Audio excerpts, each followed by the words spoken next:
now available for pre-order on Kindle. Stop Simping in Cyberspace. Learn how to avoid predatory females in their virtual con games with Stop Simping in Cyberspace. Pre-order your copy of Stop Simping in Cyberspace on Kindle today. I got a comment on my video, Kevin Samuels is a man in crisis, that was really quite disturbing. And this viewer stated that Kevin Samuels is bringing the issues of the black manosphere to the mainstream. Now, this statement is quite disturbing because the original intention of the black manosphere, as it was originally founded by O'Shea Duke Jackson, was supposed to be about bringing professional and educated black men together so that we could work on our issues on our own. That was the original intention of the black manosphere, and it was supposed to bring like-minded black men like myself and many others together so that we could go out here and work towards building towards improving the quality of life in the black community and go out here and address things like men's issues. So I have to wonder, how did this wind up turning into Kevin Samuels becoming the de facto leader of black men? I mean, that's a critical question I have to ask regarding all of those Kevin Samuels followers. And I also, when I look at that whole statement, your Kevin Samuels is going to bring our issues into the mainstream, that is some extremely dysfunctional language as I see it, because when I hear, oh, Kevin Samuels is going to bring our issues to the mainstream, it is looking like these black men are appointing your Kevin Samuels to be their de facto leader. And that's a very dangerous thing to do, going out here and appointing somebody to be your leader who has never agreed to be your leader.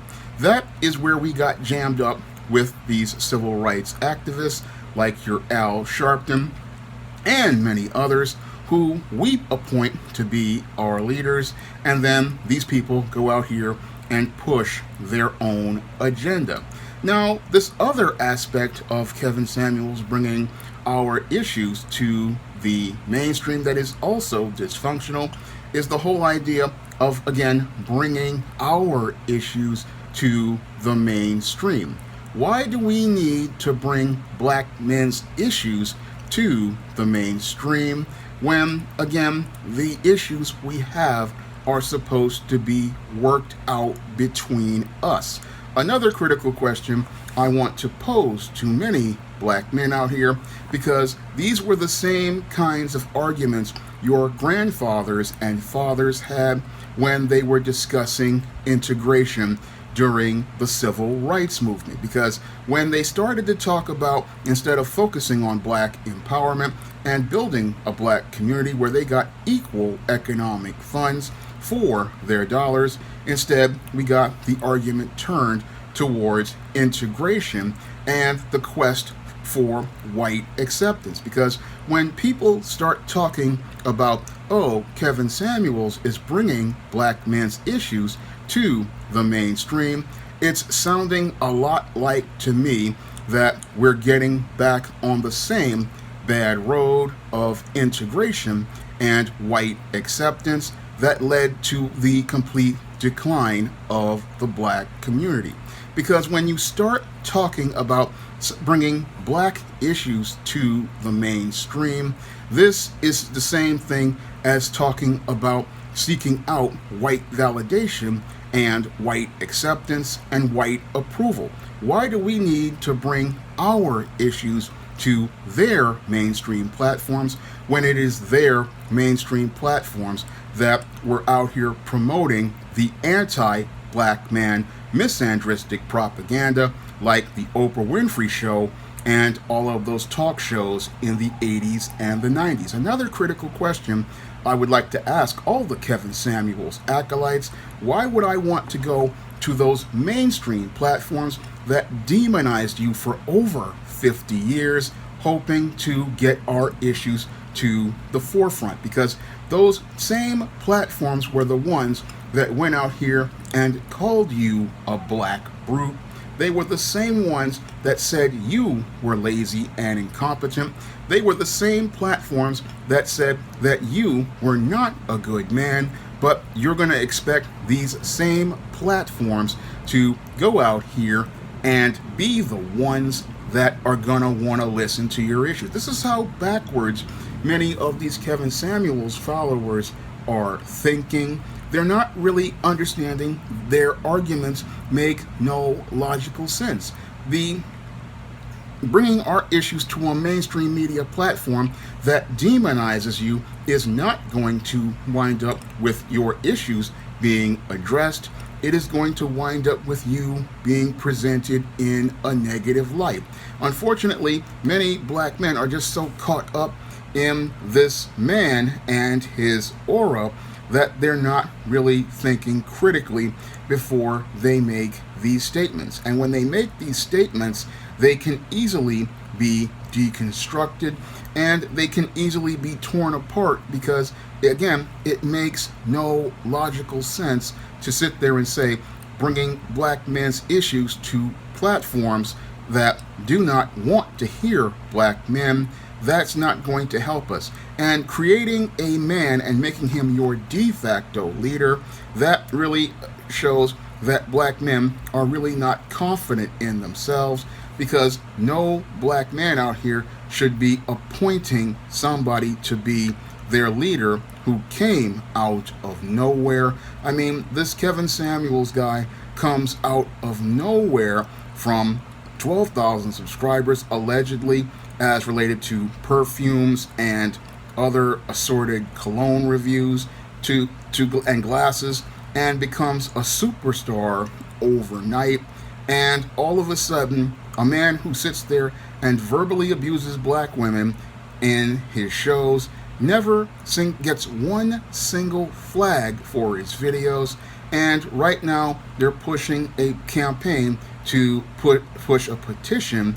But as I see it, that's just a farce, because I know that over the last 10 years, I can count the hundreds of YouTubers like Ringo, Rick Scorpio, Dan Freeman, Thugtician, Mr. Superboy, and many others who got flagged, all because when they would make a video here or there making a critique of black women, their channels would get flagged and taken down, and sometimes they would lose their entire account, all because of these things. But your Kevin Samuels never once gets flagged, even though he says the most derogatory things about black women.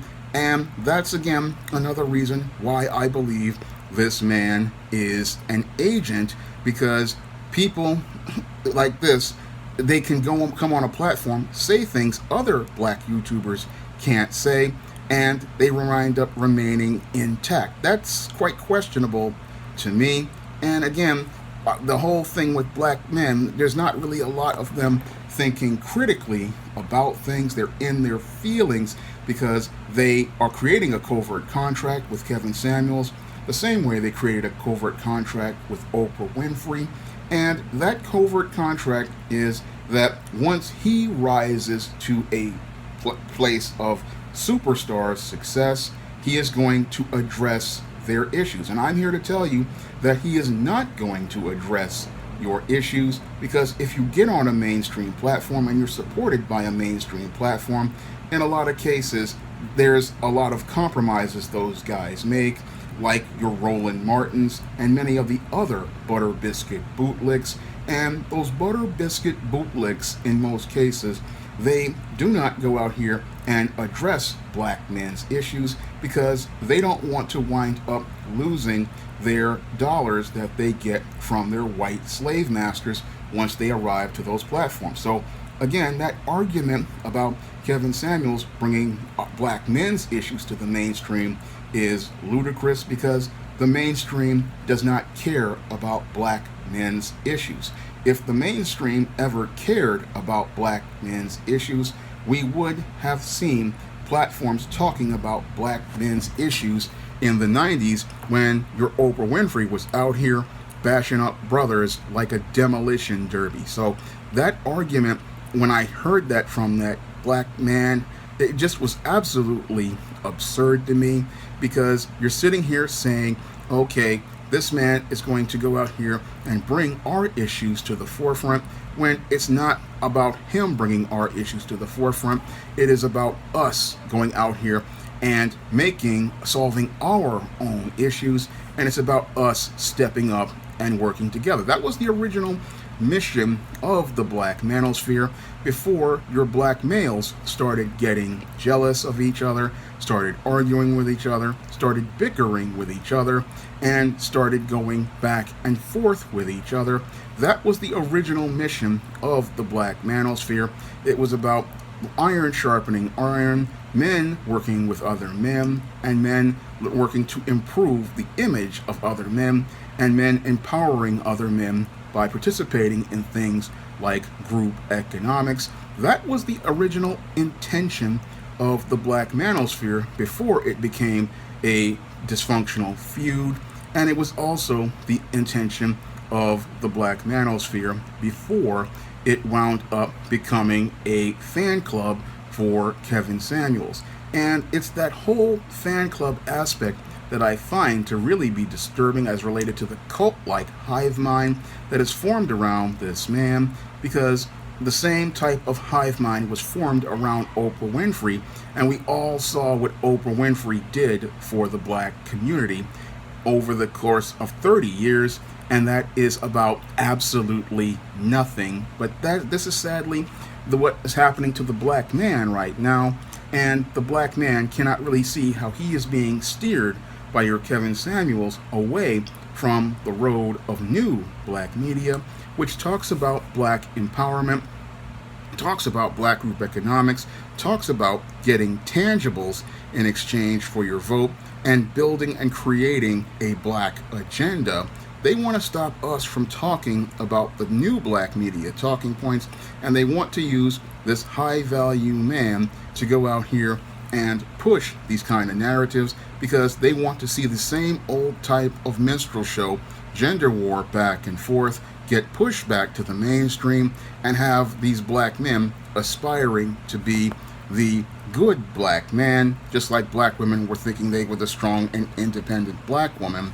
And sadly, many black men are not thinking critically, because if you have to have a Kevin Samuels come out here and talk about your issues, then you are no different than those black men and women who were a part of the civil rights movement, who were all about integration and white acceptance. And you really have not learned any lessons as related to history to how that led to the black community becoming dysfunctional. Because just a week ago, a brother asked me to make a video talking about why the black community is so dysfunctional. And the main reason why the black community is so dysfunctional is because the black community keeps seeking out white acceptance, and it keeps seeking out those who they believe will get them that white acceptance, like a Kevin Samuels or an Oprah Winfrey, instead of going out here and looking to solve its issues on its own, and then work towards developing a black agenda that will get the needs of the black community met. Now, if you want to see me make more videos like this, you can donate to my Patreon, my PayPal, or my Cash App by clicking the links in the description box. And if you want to try some of my SJS Direct publications, like the ISIS series, the East Team series, the John Haynes series, or the books of the Spinsterella trilogy, you can find those books on Amazon.com in paperback and Kindle format. You can also find them on Smashwords, the iBookstore, and Google Play. That's all I have to say for this video. You can comment, rate, and subscribe.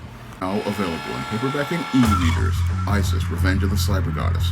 The goddess next door takes on the threat of a deadly digital diva driven to destroy the world in this action-packed, all-new ISIS series adventure. Get ISIS: Revenge of the Cyber Goddess, featuring a bonus pin-up and the other 2 books in the Cyber Goddess saga at online bookstores everywhere today.